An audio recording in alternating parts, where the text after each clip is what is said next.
नीति वचन 13 और उसका 21वां वचन, 13 का 21। बुराई पापियों के पीछे पड़ती है, परंतु धर्मियों को अच्छा फल मिलता है। जिस दिन आपने उद्धार पाया, जिस दिन यीशु मसीह को अपने प्रभु के रूप में ग्रहण किया, उसी दिन आशीष और दया आपका भाग बन जाता है। धर्मी को अच्छा फल मिलता है। ऊपर बुराई पापियों के पीछे पड़ती है, ये पीछे पड़ती है जो शब्द है वह, और भजन संहिता 23 में भलाई और करुणा मेरा पीछा करेगी, ये दोनों एक ही है। कुछ अंग्रेजी बाइबल में पापियों के पीछे बुराई शिकार करेगी। बुराई हमारा शिकार नहीं, बल्कि भलाई और करुणा हमारा शिकार करेगा। यह बीमारी आ जाएगी, वो बीमारी आ जाएगी, यह आ जाएगा, वो आ जाएगा, नहीं, कुछ नहीं आएगा।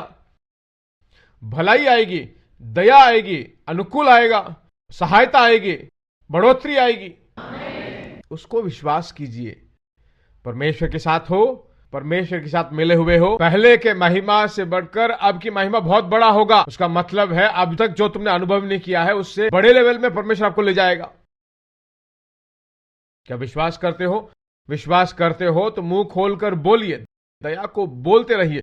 इसराइली लोगों के बारे में बाइबल बताती है इब्रानियों की पत्री 4 में, जिन्होंने सुना, विश्वास के बिना सुना तो जो वचन उन्होंने सुना वह उनके लिए प्रयोजन नहीं हुआ। विश्वास के बिना सुना तो कोई अपेक्षा नहीं था, ऐसे ही सुनकर चले गए। एक कार्य को पूछते हो, अब तक अनुभव नहीं किया हो, तो परमेश्वर आपके लिए नए द्वार और मौके खोलेगा। तो हाँ प्रभु, मैं विश्वास करता हूं, तो दया आपकी जिंदगी में प्रकट होगा, द्वार आपके लिए खुलेगा। दया बोलने में और दया को अनुभव करने में बहुत बड़ा रिश्ता है। दया जब जब आप बोलोगे तब तब आपकी जिंदगी में दया को अनुभव करोगे, एंजॉय करोगे। इसको आप विश्वास कर सकते हो। हाँ, मेरी जिंदगी में दया है, मैं विश्वास करता हूं, मैं अपेक्षा करता हूं मेरी जिंदगी में दया हो तो अच्छा होगा, ऐसा मैं भरोसा करता हूं। वो सब अच्छी बात है। उससे भी बढ़कर अगले स्टेज में जाकर दया को मुंह खोलकर बोलना चाहिए। जो जो आप बोलोगे वह सब आपकी जिंदगी में आने का हक है, राइट्स है। आपने जो नहीं बोला है वो आपकी जिंदगी में आने का राइट्स नहीं है। मैं जो कह रहा हूं समझ में आ रही है? जो आप बोलोगे वो आपकी जिंदगी में आने का सारा हक है। परिवार में दया को बोलिए, बच्चों पर दया बोलिए, आर्थिक स्थिति पर दया को बोलिए, घर में दया को बोलिए, फाइनेंस में दया को बोलिए। समझ में आ रही मेरी बात? हर दिन दया को बोलिए। दया को जब आप बोलोगे, परमेश्वर के दूत आपके लिए काम करना शुरू करेंगे। अनदेखे मंडल में कार्य आपके लिए होने लगेंगे।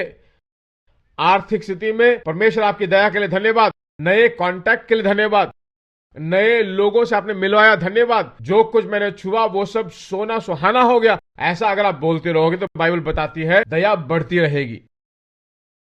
यीशु के बारे में बाइबल बताती है परमेश्वर की नजरों में, मनुष्यों की नजरों में ज्ञान और बुद्धि में बढ़ता गया। ज्ञान और बढ़ोतरी परमेश्वर के अनुग्रह और दया में दिन बर दिन बढ़ता गया। तो दया में वृद्धि हो सकती है। अब तक जो नहीं है, नए लेवल में वृद्धि होगी दया की। दया में प्रवेश कर सकते हैं। कैसे होता है? दया को बोलना पड़ता है। प्रतिदिन दया को जो आप बोलते रहिए, बोलिए कि दया मेरा है। हर दिन बोलिए। बच्चों के लिए प्रार्थना करते हो? हाँ, बच्चों के लिए प्रार्थना करना चाहिए। बच्चे जब बाहर जाए, हे परमेश्वर बच्चों की सुरक्षा देते हो, धन्यवाद, प्रार्थना करते हैं, अच्छी बात है। ज्ञान देते हो, धन्यवाद देते हैं, अच्छा है, प्रार्थना करते हो। अच्छी आलोचना जो प्रार्थना करते हैं, अच्छी बात है। पर उसी समय हे परमेश्वर बच्चों पर दया दिखाइए, यह भी बोलना बहुत अच्छा है। अध्यापकों के नजरों में दया हो। जहां जहां मेरे बच्चे जाते हैं वहां पर दया उत्पन्न कीजिए, उस दया को बोलिए। दाऊद किंग बना, उसको खोजने वाला कोई नहीं, जंगल में अकेला घूम रहा था। उसके बारे में सोचने के लिए, उसके बारे में बोलने के लिए कोई भी नहीं था। परमेश्वर ने सोचा, परमेश्वर की दया उसकी जिंदगी में प्रकट हुई। मुंह खोलकर बोलता है, करुणा और भलाई बोलता है। भलाई और करुणा मेरे पीछा करेगा, सोचा नहीं, बोलता है।